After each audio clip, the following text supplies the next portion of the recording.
She's a retired executive, a grandmother, a woman who built a career spanning 4 decades. And last Tuesday, a doctor looked right through her to ask her daughter about her symptoms. When did she become invisible? If you're a woman over 60, you know exactly what I'm talking about. That moment when you realized you disappeared. Let's talk about the silent epidemic no one wants to acknowledge. And speaking of this, lean in, grab your favorite beverage because you will not want to miss a single moment. This is Margaret. She's 67 years old. 20 minutes ago, she walked out of an electronics store and she didn't buy a thing. Margaret spent 35 years in marketing, the last decade as a digital director for a Fortune 500 company. She managed campaigns with 8-figure budgets. Last Tuesday, she went shopping for a new laptop, and something happened in that store that made her realize she had become invisible. If you think Margaret's experience is isolated, just one bad interaction with one dismissive sales associate, the research will shock you. 74% of women over 60 report feeling invisible in public spaces. That's not a small sample. That's 3 out of every 4 women. In retail environments specifically, women over 60 are 3 times more likely to be ignored by staff than younger customers. 3 times. And in professional settings, 68% of women over 55 say their expertise is regularly dismissed, or worse, attributed to younger colleagues. This isn't about getting older. This is about becoming erased. So, what happened to Margaret in that store? Margaret walks into the electronics store. She knows exactly what she needs: a laptop with specific processing power for video editing. She's done her research. She knows what model she wants. She knows what specs she wants. And a sales associate immediately approaches the 30-year-old man who walked in behind her. So she waits 5 minutes, 10 minutes, 15 minutes. Finally, she flags someone down, a young associate, maybe 23, 24 years old, and he looks at her and says, "Oh, are you looking for something simple? Maybe for email, some Facebook?" Margaret told me she wanted to say to this young associate, "I manage digital campaigns with 8-figure budgets. I think I can handle a laptop purchase." But she didn't. She just smiled and said, "No, thank you," and left. And that's when she sat in her car and cried. Not because she didn't get the laptop, but because in that moment she realized her expertise, her experience, her entire career had become invisible. 35 years gone, just like that. Margaret's experience in that store, that's what happens in public spaces. But the workplace, that's where invisibility becomes systematic. And the data here is even more disturbing. Women over 55 are interrupted in meetings more in the workplace more than twice as often as their younger colleagues. So it's not happening occasionally, it's happening more systematically. And 43% of senior women in the workplace also report that their ideas that they have are being credited to their junior colleagues, who are most often men more than women. So it's also not about miscommunication. It seems to be more about erasure. And women over 60 in the workplace are 4 times more likely to be encouraged to retire early than their male counterparts, their peers. 4 times. 4 times. So let's take a look at Linda's story. Linda is 62 and she's been a strategy consultant for 20 years. And a few weeks ago, she was in pitch meeting, and she had been brought in specifically for her expertise in market segmentation. So she presents her idea, and her idea was, what if we approach this from a behavioral angle rather than a demographic one? And in that meeting, there were polite nods, no follow up questions about her idea. And then the conversation just moved on. No problem. She was thinking, well, I guess they just didn't like my idea. 10 minutes later, into that same meeting, a younger colleague, Mark, he was 35 years old, he speaks up and he says, "You know what? We should actually do behavioral segmentation instead of demographic." And the room erupts. All these follow-up questions, "Mark, that's brilliant," etc. Linda told me she didn't say anything. She was thinking, well, what should she do? Should she point out that that was her idea 10 minutes ago? Then she would be labeled the difficult one, the bitter older woman who can't handle collaboration. And she told me it wasn't the first time, and it certainly wouldn't be the last. She'd become a ghost in her own career. And really, that makes me think of Margaret after she left the electronics store. She didn't tell anyone what happened, not her husband, not her daughter, not her friends. And she told me that she said, what should she say? What would she say? That a 23-year-old assumed I didn't know how to use a computer and that all I cared about was Facebook, that I went to my car and I cried about it. It would sound really small, just petty, but it wasn't small to her because 3 days later, Margaret needed to buy a new phone and she ordered it online, not because it was more convenient, but because she couldn't face walking into another store and couldn't face the feeling that she would be dismissed again. So she started noticing it everywhere. Waiters who took her husband's order first, doctors who directed medical questions to her adult children, conversations at parties that flowed around her, not to her. And once you see it, you can't unsee it. Retail spaces, workplaces, these are interactions with strangers, with colleagues. But what happens when invisibility follows you home? Yep, I said follows you home because when the people who know you best, what happens when they stop seeing you too? 61% of women over 60 report feeling socially invisible at family gatherings. Now, these aren't with strangers or colleagues. These are with, this is with family. They're reporting that they don't feel seen. And women over 55 speak 40% less in their mixed age social settings than they did at 40. And it's not because they have less to say, it's because they've learned no one's actually listening. And you know what? There are 72% of women, older women, who are saying that their opinions are dismissed more frequently when they were younger. Same women, same intelligence, just a different age. So it's not just happening in family gatherings, with strangers, with colleagues, or in isolated incidents from women who've had these, great careers. It's happening with 72% of women, older women, who just simply say that their opinions are dismissed more frequently than they recall when they were younger. And this really reminds me of Patricia's story. Patricia is a 64-year-old retired teacher who has three adult children, five grandchildren, and last month her family gathered for Sunday dinner, as they often do. And you've got all of the kids there, all of their spouses, the grandkids, 18 family members in total around the table. So that's a large crowd.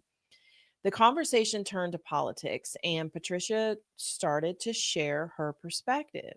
And this is what she was telling me, that she had been following this specific issue for months. She read extensively on it, did a lot of research on it. And then her son-in-law interrupts and he said, well, actually, This is what's happening. Well, Patricia just stopped talking. Her daughter didn't notice, her son didn't notice, and the conversation continued to flow on without her. So she just sat there for another hour, smiling, nodding, silent. And Patricia told me that she actually just got up from the table after that hour. She left, and no one noticed she was gone for like a full 20 minutes. And this is her family. These are people that love her, her children, her grandchildren. And on the drive home, her husband asked, "You were quiet tonight. Is everything okay?" And she just responded, "I'm fine." But she wasn't fine. She'd become invisible in her own family. And this was not the first time it happened. And this isn't just happening in Patricia's family. Let's go back to Margaret, because 3 weeks after the electronics store incident, Margaret's daughter calls her. Now she's planning her wedding and she wants Margaret's help with vendor negotiations. And she says to her mom, "Hey, mom, you're so good at this stuff." And Margaret is like, "Hey, my daughter really still sees me." But then her daughter adds, "Can you call them during business hours? I'm slammed at work."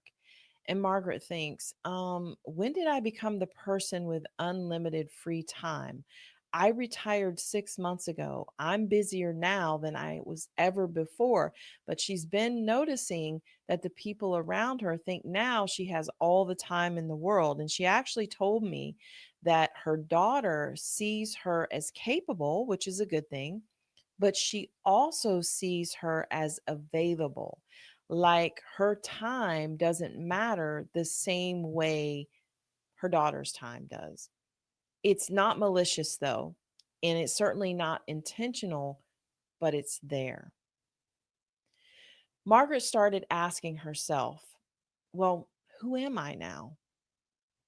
Not who I was in or who she was in her career, not who she was as a young mother, but who is she now? And she simply didn't have an answer to that. So, why is this happening? Why do competent, accomplished, intelligent women suddenly become invisible after 60?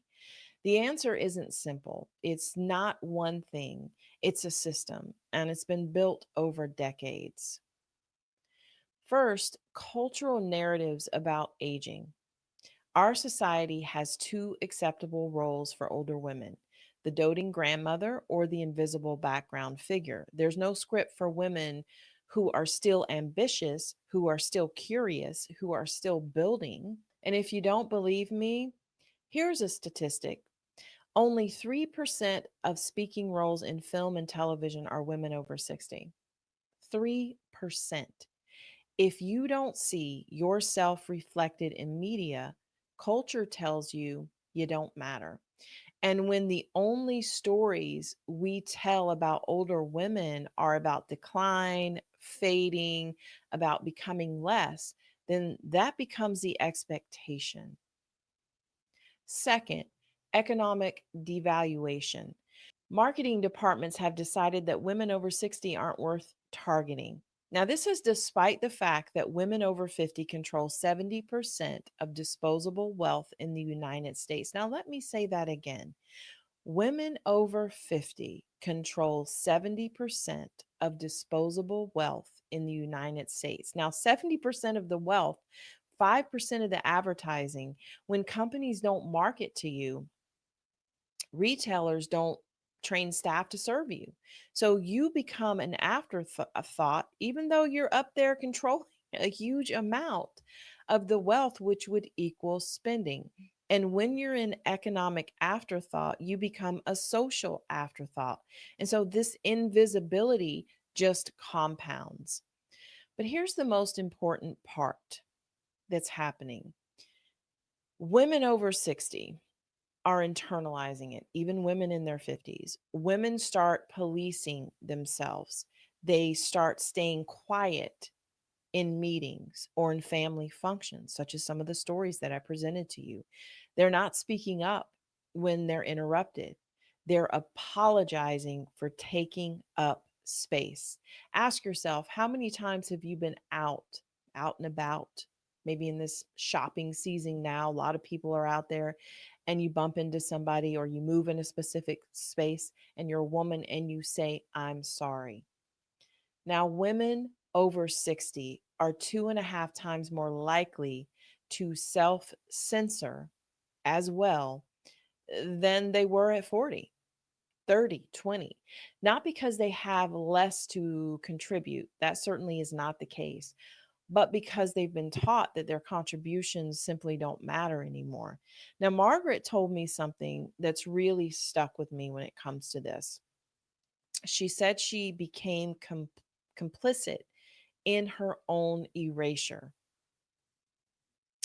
6 months after that electronic store incidents that she was talking to me about, I actually asked her, I wanted to know where she was now, because this is what really gave me the idea for this episode. She said she's angry. She said she spent 35 years building expertise. She raised two kids and lived through recessions and pandemics and personal losses that would break most people. And some 23-year-old thinks that she needs help checking email, that all she wants to do is be on Facebook. She laughed though when she said it. And in speaking it out loud, I kind of see the irony here. But the anger in her was real. And she told me that she's done being quiet, she's done shrinking, she's done pretending that this is normal. And here's what I've learned talking to Margaret and Linda and Patricia and dozens of other women. This isn't about acceptance. This is about resistance, about refusing to disappear, about demanding to be seen. And that starts with understanding that you are not the problem. So, that said, what does resistance actually look like? Not in theory, but in practice. What are Margaret, Linda, Patricia, and countless other women actually doing? Because understanding the system is step one. But action, that's where change actually happens. And it actually starts smaller than you think. So you don't have to run out and you don't have to get angry at everybody and create situations that just become volatile. First, you just reclaim your voice in real time. So when you're interrupted, you don't let it slide, you actually say, oh, excuse me, I wasn't finished. So Linda started doing this in meetings. So the next time she told me that a colleague talked over her, she just paused, she made eye contact and said, excuse me, I wasn't finished.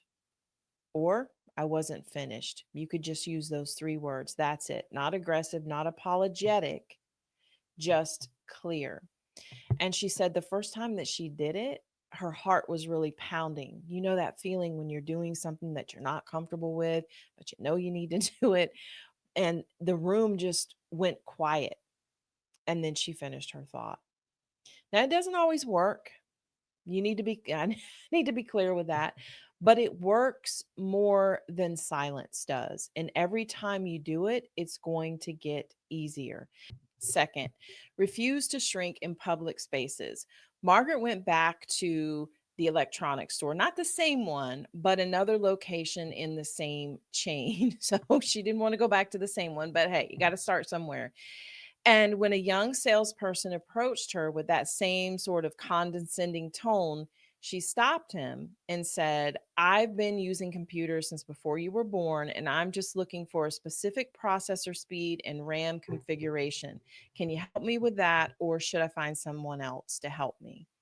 Now, she told me this salesperson's whole demeanor changed. Suddenly, she was a customer, not a confused old lady. And you don't have to be rude, but you don't have to perform helplessness either. Third, rebuild your presence in social settings, even with your family. This one's going to be a little bit harder because it's not strangers, it's actual people that you love. Now, Patricia actually shared with me here she started really, really small. So, at the next family dinner, when her son in law interrupted her, which he had made a habit of doing, she didn't stop talking. She just kept going. She raised her voice just slightly enough, maintained eye contact, and finished her point. He looked surprised, but he actually stopped. And she told me that she realized that she'd been training them to talk over her. And by stopping every time, she was teaching them that her voice didn't matter. And when she changed that pattern, and it's going to take time, but because it's going to start with one conversation at a time. So changing that pattern is going to train them that her voice actually matters. And fourth, build networks with other women who refuse to disappear. So you can join local groups of women entrepreneurs, for example. Linda started mentoring younger women and explicitly discussing age bias, for example. Patricia started a book club online and in person with women from her former school. And she told me that when she's with them, she doesn't feel invisible. They actually see each other. So, visibility isn't just about demanding to be seen by others, it's a bit about creating spaces where you're already seen. So, this is where your voice already matters. Now, I'm not going to tell you that this is easy or that one conversation changes everything because it doesn't. And Margaret still gets dismissed sometimes, and Linda still sees her ideas credited to others, and Patricia still has family dinners where she's talked over. But here's what's different: they're not silent about it anymore. They're not internalizing it as their failure, and they're not waiting for permission to take up space. If you're a woman over 60, maybe even in your 50s, and you're watching this, you're not too old. You are not too much. You are not the problem. Your expertise matters. Your voice matters. Your presence matters. And anyone who treats you as if it doesn't, that's their limitation, not yours. The world will try to erase you. That's the way society is set up. Although we do see some changes here and there, don't help them erase you. Refuse to disappear. If you know anyone that this episode would help, please share it with them and hit the button and engage with this video. It will help push it out there so other people, other women such as yourself, can see it. And until next episode, take care of your mind, body, and soul.